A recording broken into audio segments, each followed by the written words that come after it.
captain on the men's and women's lacrosse teams as we evaluate their seasons. Do we just use Comic Sans on CSC? For everybody upstairs and behind the scenes and our guest analysts, Ethan Morrison and Owen Krebs, that's all we have for you tonight. We'd like to thank you for spending your Thursday night here with us on CSC. April Fool's Gallo. I'm Luke Yost, Tyler Gallo alongside you. We're doing the show a little differently today. Obviously, we just closed the show. Right. But hey, we're going to get back into this with some upcoming games for this weekend, which you can watch out for the Colonials, both on the diamond and on the track. That's right, Luke. There's a lot of games. We got a full slate this weekend. We'll take a look at the games that the Colonials will be engaging in over the weekend. You know, softball's in action at Purdue Fort Wayne. Track's also in action. Take a look here. Golf and at the Fairleigh Dickinson Invitational, that will be all day. And, of course, track and field at the Mountaineer Classic at West Virginia all day. And then softball, like I mentioned before, Purdue Fort Wayne's got 2 doubleheaders this weekend. And Saturday, a jam-packed day for the Colonials. Football is playing Kennesaw State, but rowing also versus Marietta. That's an all-day event for them on the water. Golf again at the Fairleigh Dickinson Invitational for the day 2. And then more softball against Purdue Fort Wayne. And women's lacrosse takes on Youngstown State in their last game of the season. Take a look at the games that are later in the week now, but you know, there's a lot of action the Colonials are going to have this week, but we're going to take a look at the upcoming schedule for Monday and Tuesday. Men's soccer will be at Milwaukee at 12, and then women's soccer will be at Youngstown State to take on the Penguins at 5, and of course softball's got a early week doubleheader with Northern Kentucky at 12 and 2:30 respectively. All right, now I'm going to take a look at the games that I'm going to be most looking forward to coming up, and I'm going to go right back to the Diamond team that's hotter than ever in the softball team. They're going to be taking on Purdue Fort Wayne, and of course, they're my game to watch. Dana Vatakis has had a wonderful season. You know, there's no ace on this staff, but she's certainly done her best impression of an ace. You know, she's got 45 strikeouts, which is 6.4 per 7 innings. She has a 3.06 ERA. Take a look. And Shayna Ayre, she's not had a great season on the mound, but she's probably going to be the pitcher that we will see most often this weekend. You know, this is the first time these teams have played each other since 2018, so this is the game I'm looking forward to. In my game to watch this week is the Colonials against Kennesaw State. Their first time back on the gridiron in almost a month. Let's see what we have in store for that game. Elijah Jackson, he's going to be the player to watch for the Colonials. 25 attempts on 49 yards against James Madison, only 1 touchdown. But if this Colonials team wants to win, the offense has to go through Elijah Jackson. And Tommy Brown, the other side of the ball for Kennesaw State. 48 attempts, 162 yards, 5 touchdowns. He is a beast coming out of the backfield for Kennesaw State. This defense we saw against James Madison can fly around and intercept the ball and create turnovers that way. We're going to see how the front 7 match up against this Kennesaw State running attack. So welcome back to CSC. Obviously, it's Tyler Guy and Luke Yost, as we mentioned before. We got a jam-packed show for everyone at home today, don't we, Luke? We really do, Gal. We have some basketball, we have some lacrosse, and really, most importantly, we have more softball to talk about. Absolutely. Softball is on a hot streak. But first, let's take a look at some basketball news pertaining to the transfer portal. Now, of Colonial, who is very important to the team, transferred over the offseason. We know A.J. Brahma. We'll see where he ended up. He went to Arizona State to play with Bobby Hurley. Now, you take a look at his stats here at RMU. I mean, just an incredible 2 seasons, 1.5 seasons, if you will. You know, 56.9 to 51.1 field goal percentage, and he was the lifeblood of this offense, averaging 14.3 points over his 46 games, with the Colonials. He's a big loss, but he will go have his talents elsewhere in Arizona. Yeah, we're seeing that Pac-12 right now in the NCAA tournament really shining. But RMU did bring in a new player from Toledo. Let's see who they brought in to replace A.J. Brahma. And Mattia Acunzo. Am I saying that right, Gallo? Yeah, Acunzo. Thank you. 1 year at Toledo, he played in 30 games. He had 106 rebounds and averaged 5.9 points per game. He's going to be a solid option for a Colonials team that really is looking to replace A.J. Brahma. He's going to do it, I don't know, but we're going to see if he can. Right, and he is going to be huge as the depth for this team at the forward is now really big with their 2 transfers coming in Brandon Stone and Justin Winston, who I've heard is really, really good in Justin Winston. So, you know, that Acunzo is definitely a big addition for this team. Coming up after the break, we're going to take a look at the lacrosse teams and what they're going to be up to, and of course, what they were up to last week. We'll take a look here on CSC. What to expect when you're expecting a teenager. Today we're talking about how to wake up your teen, and this works literally every time.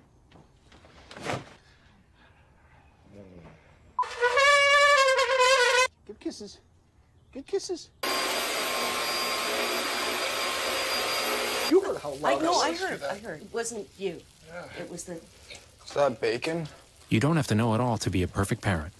thousands of teens in foster care will love you just the same.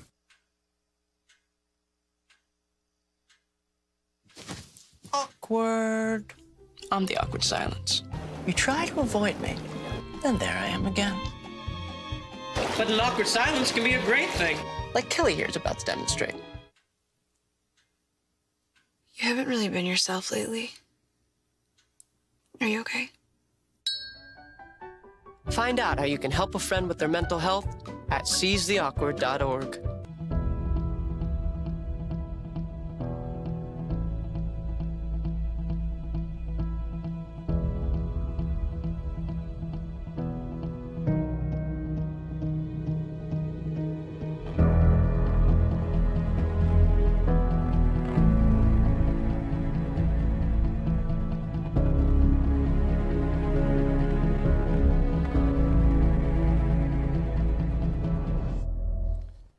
Now, men's lacrosse traveled to Philadelphia, the city of brotherly love, to take on Drexel. They've had a bit of an interesting season. They've played some of the best teams in the nation, so their record at 3-5 is a bit of a misnomer. But let's see how they played against the Drexel Dragons. Could they extinguish the flames of the Dragons? And unfortunately, they were not able to.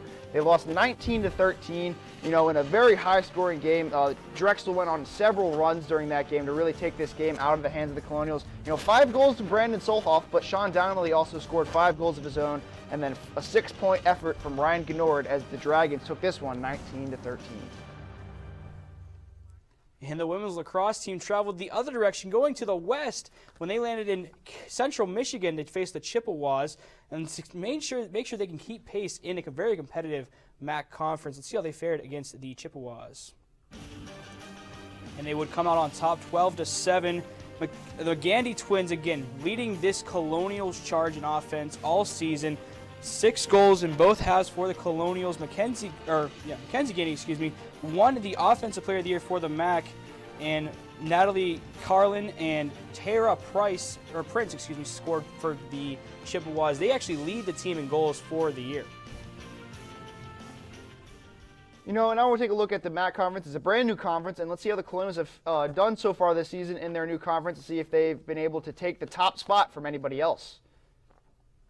And as you look here, they currently sit atop the MAC. They have a 3-0 record in 7th. They have the best overall record of anyone in the conference. There's teams that are 2-1 in conference, but as the Colonials continue to pull away with wins against MAC opponents, they're going to continue to have a clenched fist over this division this year. Yeah, again, you mentioned winning games and pulling away from the competition. But again, that Central Michigan team, they're a really good team. They didn't show it well, but they did beat Youngstown State today 21-14 in a very lopsided game. So earlier this offseason, we had me and Nick Hedrick had the chance to sit down with Bernard Clark on his expectations for the upcoming year. Let's take it to that. My next question for you would be, you talked a bit about how, players are excited. It's like a redshirt year for the freshmen, basically. But memory does serve me correct. You were supposed to join the Big South next season in the NEC. This season, you're going to play a final season in that conference. So, mentally just preparing for this season, has it been hard on the players with, the way things have changed? I think they're kind of chomping at the bits, to be totally honest with you. Mentally, they just want to play right now. They're tired of, going against one another. They're ready to get on the field. They're ready to compete. I don't really think fans even matter right now. I think they just want to compete against another uniform other than their own uniform. So they're just excited about this season. We're getting things prepared right now. I'll just force perspective. And just going forward, every RMU team is basically playing in a new conference this year. You've already mentioned the tough competition that you will have to face up against this season. What do you hope to take away from this first season in the Big South? Competing. How we're going to compete, how we're going to stand up against them. The great thing about this spring season is we get a preview going against Kennesaw, going against Charleston Southern, going against guys. We're only playing 5 games, going against Gardner-Webb, and we got Monmouth. So we got two of the top teams that we have in our conference. So it's going to be great to see how we're going to stack up, because when the fall comes, we got the rest of the conference to go through. So it's going to give us a great idea of how far we need to go, or how close we are, and how much we're competing. So that's the thing that's exciting right now. Right, and I know the season's close, and it's not like basketball where you can be like, oh, you're going to play on Tuesday now, good luck. But is there any chance any non-conference games get added at this late of a stage in the season? Well, there is one I hope gets added, and we just talked about it earlier. I just don't know if it's going to happen. Absolutely. I would love for the Duquesne to get added, and I don't know if they will. And again, I'm not upset with anybody from Duquesne. I don't want them to think I'm upset with them that we're not playing. It's just something that happens. But if we could pick them up and play in the game, that'd be great. Right. And do you have anything else? Well, yeah, it was just, what do you think the one thing you're most excited for, especially in the new conference and the new season, just getting the season underway is? I think the thing we're excited for, again, we want to watch how our guys are competing. I know I keep saying that. I sound like a broken record, but that's probably the one thing I'm excited about. I want to see our guys compete in this new conference. I want to see that they know that, hey, you can win. And I want them to understand they can win the game and continue to develop, better men, better husbands, and better fathers. And that's what they're doing on the field. So just want to compete. We want to see how our coaches compete. Because coaches want to match wits also. They want to make sure that they're matching against the offense coordinator, defense coordinator, O-line coach, D-line coach. Coaches are just as competitive as the players. We just want to see how we're competing against this new conference. Coach Clark, thank you very much for joining us today. Thank you, guys. I appreciate it. Thank you, Nick and Tyler. I'm now joined by Ethan Morrison. Ethan, we heard Coach Clark talk about compete. This RMU team is 20-point underdogs. Let's just get out of the way. Can they beat this Kennesaw State team? It's going to be a tough matchup for them, but, look at how they fared against against James Madison. They played very well. Yes, they lost by 20, but they still played very well against one of the top teams in the nation. You see coming into this game, Kennesaw State's 3-0. They won 37-27 in their last game, and they're averaging 32 points a game, and they're only allowing 16.3 points per game as well. So it's going to be a tough task for the Colonials, but I feel like that. With how the defense played against James Madison, getting 3 interceptions, and just like how the offense fared as well. I think the offense needs to pick it up a little bit, but other than that, I feel like they played very solid. There were some opportunities that they should have cashed in on in that game against the Dukes, but other than that, I feel like they can fare very well against a Big South opponent in Kennesaw State. And also, on the same side of that, Ethan, what are the keys to the game for the Colonials if they do want to indeed beat Kennesaw State in their first Big South matchup? For one, I think it's going to have to be the defense. The defense was very good against James Madison, like I stated earlier. I feel like if they can just continue to play well on the defensive side of the ball, they had 2 sacks against James Madison, along with 3 interceptions as well. I feel like if they can continue to play the way that they did on the defensive side of the ball, I think they're going to be in a really good spot. Also, I feel like George Martin has to play a lot better than he did against James Madison. There were a couple goal line situations that they could not cash in on, but if he was able to play a little bit better on the offensive side of the ball, I think they're going to fare very well against the Owls. And coming up, thank you, Ethan. But coming up after the break, we have more softball to talk about. This team's really good, and we have one new segment to debut, the Gallows Game-Changing Moment. Stay tuned with us here on Colonial Sports Center. Oh, sweetie. Okay, you know what? Let's take off his sweatshirt. Get rid of pictures of him. You don't have to look at him. Goodbye, Dave.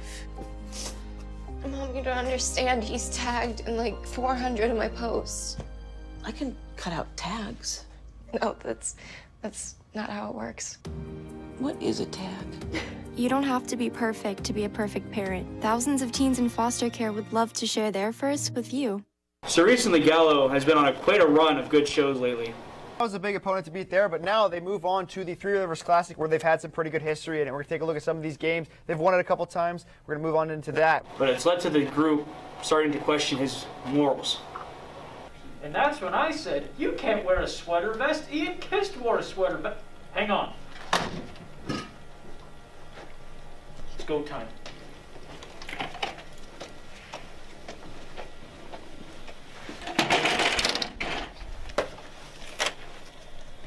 You seeing this?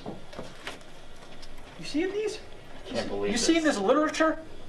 Hey, Gallo! Yo, what's up? What about these PEDs? Huh? No. Get on the ground! It's a shame. Always happens to the best. That's it.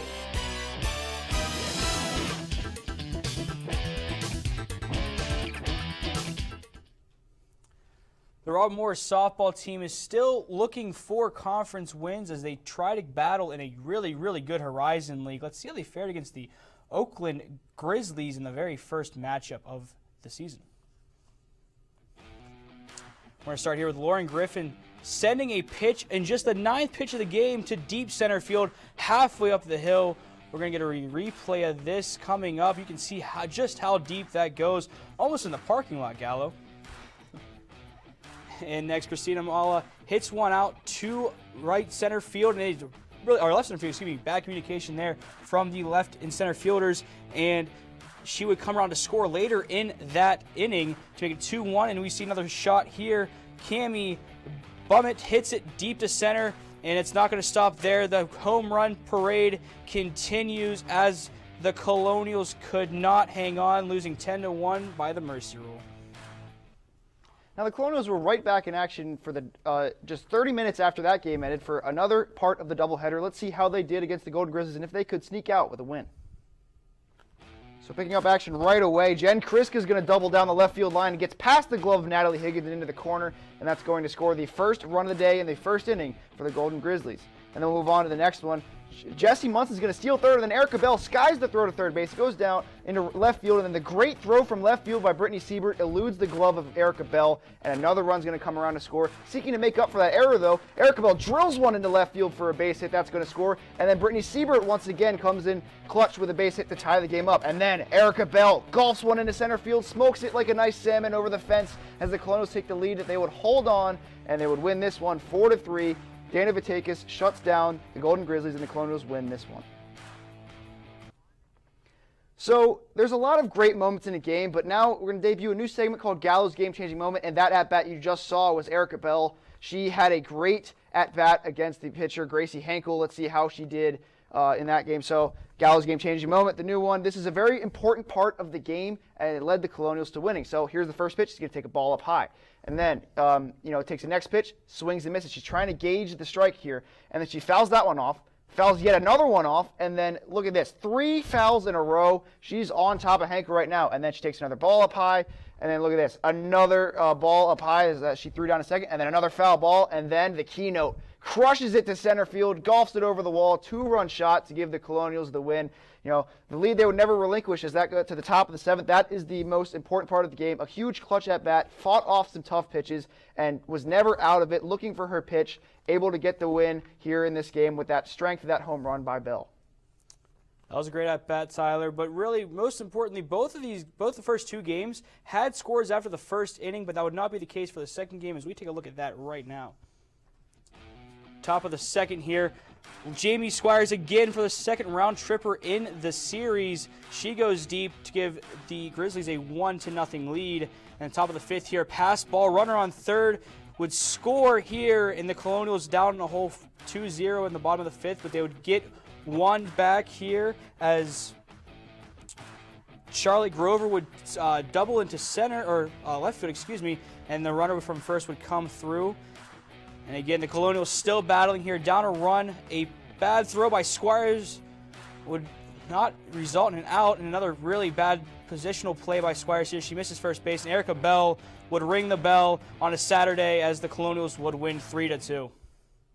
Now, the Colonials were looking to take the series, their first ever Horizon League Series win, and try to win 6 of their last 7 games coming into this one. Could they knock out the Golden Grizzlies in the second half of the Twin Bill? So here's Christina Mala, who had a rough weekend at the plate, but she drills that one into left field for a base hit, and that'll score the first run in the 4th inning. Both pitchers were pitching really well. She gets all the way to second base for the big run. And then Natalie Higgins, who was also held off the board, gets her team-leading 28th RBI that tips off the glove into left. Just a huge, huge run for the team. And, I pride myself and think of myself as a man of faith, as here is a drive into left field by Mala, and that'll be over the fence for a home run, and that'll make it a 4-0 ball game. So the Colonials, her first career home run for Christina Mala, the check crusher, as she gets that big one here. Take a look at it again, once again, over the fence. She just snuck it over. That was a high arcing shot for the homer, and the Colonials, as Vitakis stymied the opposition and wins it 4-0. So I'm here with 2 of our best softball analysts, Owen Krebs and Ethan Morrison. Guys, you guys were both at all 4 games as well as me. So I want to start with you guys. What are your thoughts on the season thus far? Owen, let's go first with you. I think it's been a fun season so far to watch. I mean, these Colonials have the potential to become a pretty good team in the Horizon League if they're not already. They're an underdog team right now. They started off a little bit slow. They're 8-6. But they're in the middle of the pack, and they could definitely be a dark horse team going into the playoffs. It's been fun to watch. Really, for us juniors here, we didn't get to watch the entirety, or not just the juniors. We didn't get to watch last year because of COVID and things like that. And then freshman year. So it's just been nice to watch some softball and actually get out to the nice weather. And I highly encourage any other students to just park by the North Athletic Center and watch some softball. Yeah, I mean, I feel like the way they played against Oakland, winning the series 3-1, I feel like that just really sparked the team, especially after, I mean, not a rough couple of games, but they played well in the beginning part of the season, but this really solidified them as one of the better teams in the Horizon League. Now coming up next this weekend, however, they face Purdue Fort Wayne, who's one of the bottom teams of the conference, so this is a good weekend for them to pile on 4 more wins. Hopefully they can sweep it, get 4 more wins there, and, kind of move up in the conference. I mean, 4 teams only make the playoffs, so, I mean, who knows, this team could make a push late in the season. Right, and it certainly has been fun to watch, like you said, Owen, and they've looked really good out there, and it is some good softball to watch as a team transformed from a middle-of-the-pack team in the NEC over to one of the better teams in the Horizon League right now. So, thus far on the season, there's been a lot of offense from a lot of places, and a lot of pitching as well, but who do you think your star of the team has been, Ethan? Yeah, my star of the team would have to be Erica Bell. She's been playing very well as of late, especially with that 2-run home run that would put the Colonials over the Oakland Golden Grizzlies, in game 2 of the Friday doubleheader. However, I mean, she's hitting .328 on the year, 19 hits, 10 RBIs, and 3 doubles on the season as well. She's been one of the Colonials' better players on the roster this season. Yeah, my star player is Natalie Higgins. I think that's the easy choice there. I mean, just look at that batting average. 28, a team-leading 28 RBIs. I mean, she's been nothing short of incredible. There's a reason why she's your cleanup hitter. She's been she's been the Colonials' best batter. That's why you win games in softball, is to players like Higgins. Yeah, it's certainly been nice having Higgins back on the roster for the season, but now, with every, hero on offense, there's also an unsung hero. And Owen, I want to know who your unsung hero is for the Colonials this season. My unsung hero is Danielle Jason, and I'm having a fun time just watching her play softball because she is one of the fastest players I've ever seen. She runs faster than me running away from my responsibilities. She is, she's incredible at base running. She can just hit the ball. I mean, she's not the best hitter on the team, but if she gets on base, she can steal, she can slide, and, that's how you win softball and baseball games, with runs. And Danielle Jason does the definition of running, especially on this team. I mean, Charlotte Grover is my dark horse player. I mean, she's played very well. She's been one of the more consistent hitters on the team this year, batting .275, having 14 hits and 3 home runs on the year, along with 10 RBIs as well. I feel like she's been one of the more consistent players, and, as a freshman, she's played very well.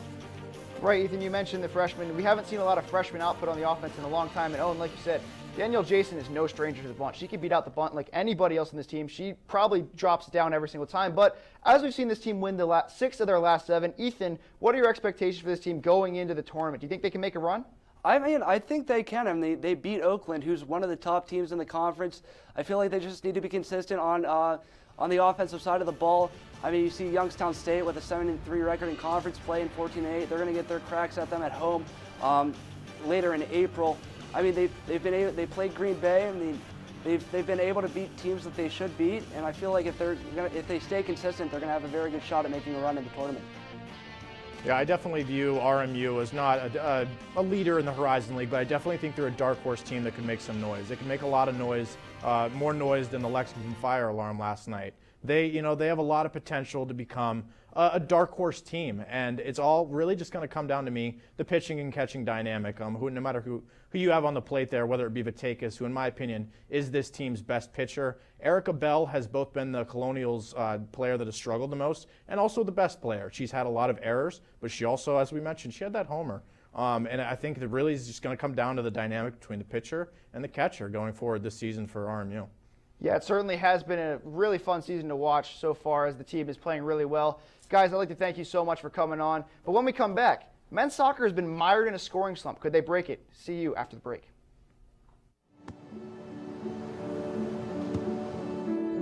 I don't remember how it started. Go to that. Our back and forth. It always came back. You probably don't remember what you told me. That was perfect. But I heard every word.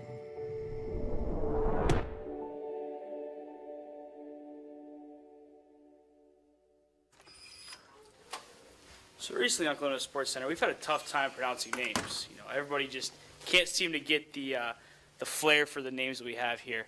Supiani Melee. Great. Okay. Number 2. Neka Azibo. Number 3. Trinity Papamanjaris. Okay, everybody together now. Santeri Hartikainen. Okay, let's get the easy ones out of the way. Number 1. Rion Smythe. Okay, Ryan Smith, you're close, okay. Okay. Number 2. Luck Lynch. Yeah, not quite, a little closer. Bring it to me. Pete Matthews. Pete Matthews. But hey, you're right there. Keep practicing. You're right there. All right, everybody. Last one together. You ready? Coel Chasse. It's Cole Chase. I think we should just, we should probably just find some new people. These guys. Welcome back to Colonial Sports Center. Now, men's soccer has not scored in 298 in-game minutes, as well as 4 games and 26 days. Could they break it here in this game? And, well, they did not score. 1-0 from the Wright State Raiders. The one goal stood by Ludwig Conrad stood the test of time. Grant Glorioso made 8 saves. We've seen a lot of good Colonial goaltending this season. Unfortunately, the Colonials could not cash in on the offense that we've seen in several other games this season. And it's not due to a lack of trying, Gallo. They're really shooting the ball well. They just haven't found the back of the net. Another team that's struggling finding the back of the net is the women's soccer team. They faced off against Cleveland State, earlier this week. Let's see how they fared in that contest. They would lose 3-0 to Cleveland State. Ramacone had 2 goals, Martin with 1 goal, and this Colonials team, they're on a 4-game losing skid, Gallo, and they have been outscored 14-1 in that stretch. But they look to face off against Youngstown State next week and really see if they can, right the ship at the end of the year. Right, and you mentioned, the scoring struggles of both teams, actually. It's not like they haven't been trying. Both teams have incredible shot outputs on the year. They just can't bury it. So we'll take a look at the women's soccer standings right now in the Horizon League and see how they have fared thus far in the season. We saw that loss, but let's see how many more losses they have. And right now, they're currently all the way at the bottom, ahead of Youngstown State, who the team they're playing. They maybe could sneak out with a win here and maybe get past Green Bay. But right now, they're 1-7, and they just really have not shown any inklings of moving up. They haven't had any offensive output, Gal. That's really what the name of the game is, obviously to score more goals than the other team, and they have had a tough time just scoring 1 goal this season, let alone having to face off with teams who can score 2 to 3 goals a game. Right, and men's soccer has scored 1 single goal in the season. I was actually in attendance for that. It was Miller Masson, and they celebrated really hard for it. But that's all the celebrating they've done. Let's see how they've played this season in the Horizon League. And yes, they are also in the basement of the league. It's been a rough year. Luckily, they have 2 great goaltenders in Mike Zolnerchek and Grant Glorioso to at least keep them in these games. But if they play IUPUI like they are coming up, they could have a chance to win. It's just been a really rough season, especially at the new home in Canonsburg. Yeah, and really with these games that are coming through here, you can see that when you play these teams that are lower than you in your conference, whether it is for last place or what have you, you get the opportunity to really build some momentum. If they go in there and they win 3-0, that would be a really huge push for these Colonials moving forward to the next season. Really looking forward to the fall season that they have to wait another year to score. Right, and one thing that's actually happened tonight that we did not touch on a little bit is John Williams. We know he can shoot from anywhere on the court, and he was actually in action on the court at the State Farm 3-Point Slam Dunk Championships in Indianapolis, and despite his best efforts, he put up 14 3-pointers, which is a ridiculous output, but unfortunately he did not advance to the semifinals. But it's great to put RMU on the map a little bit with John Williams. We saw the step up this season from John Williams, especially from outside. He had ice in his veins. He was really clutch. It was a good year for him. So, I mean, honestly, with everything winding down this year, it's been a really, really good year for, a couple teams, but a couple teams have also really struggled, like we mentioned with soccer. Yeah, I mean, soccer's having a tough time. Softball's really booming. And football, we haven't had a large sample size. Only 1 game this year. I mean, they only had 5 scheduled, so it's going to be really exciting to see what they can do in the fall season with soccer. Hopefully, they can find their footing in the Horizon League, Gallo. Yeah, it will certainly be an interesting down-the-stretch sort of thing as we go along, but for everybody upstairs and behind the scenes and our guest analysts, Owen Krebs and Ethan Morrison, we'd like to thank you for spending your Thursday night here with us on CSC. We will see you next week here on Colonial Sports Center.